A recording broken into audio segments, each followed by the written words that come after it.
প্রয়োজন যে আমরা টিম ওয়ার্ক প্রয়োজন আছে। এখানে যদি আমরা এমএলএ বা যারা আছে প্রতিনিধি, কিভাবে আমরা হসপিটালের যারা স্টাফ, তারা মিলিতভাবে আমরা কিভাবে মানুষকে ভালোভাবে সেবা দিতে পারবো, এইটা আমাদেরকে মূল লক্ষ্য করতে হবে। মানে কনস্ট্রাকটিভে যেতে হবে।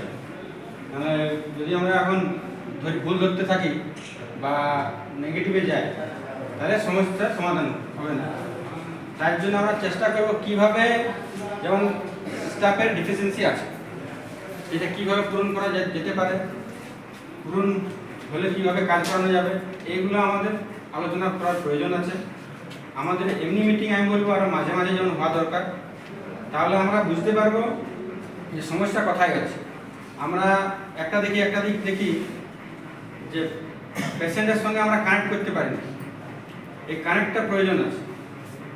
ব্যবহারের মাধ্যমে এটা খুবই প্রয়োজন। মানে ডাক্তার ট্রিটমেন্ট করছে ঠিক আছে, কিন্তু একটা যদি আমরা ব্যবহারটা ঠিক রাখি তো জিনিসটা আরও ভালো হবে। ওই জন্য খুলে বলতে পারে। অনেক জায়গায় একটা সমস্যা দেখা যায়, পেশেন্টের পরিবার জিজ্ঞাসা করে যে আমার কি হয়েছে বা কতটা ঠিক হয়েছে, কিন্তু এটা বলতে চায় না। বা মেডিকেল টার্মে যদি বলেও দেয়, মেডিকেল টার্ম তো সাধারণ মানুষ বুঝতে পারবে, সেই ক্ষেত্রে সমস্যা হচ্ছে কি হয়েছে, ঠিক হয়েছে না, কেন ছুটি দিল, এটাও বুঝতে পারবে ছুটি কী কারণে দিল। তো এইগুলো যদি আমরা ঠিক করতে পারি তাহলে অনেকটা সমাধান হবে।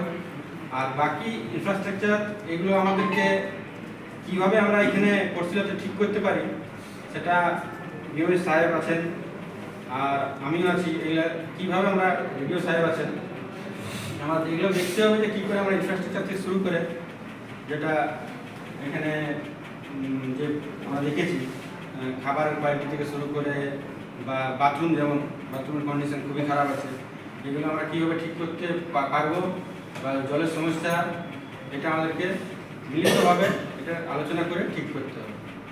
তো এটার বিষয়ে একটু আলোচনা হোক, আর মাঝে মাঝে আরও বলবো যেমন মিটিং হয়, এটা নিয়ে এইটুকু বলছি। ধন্যবাদ।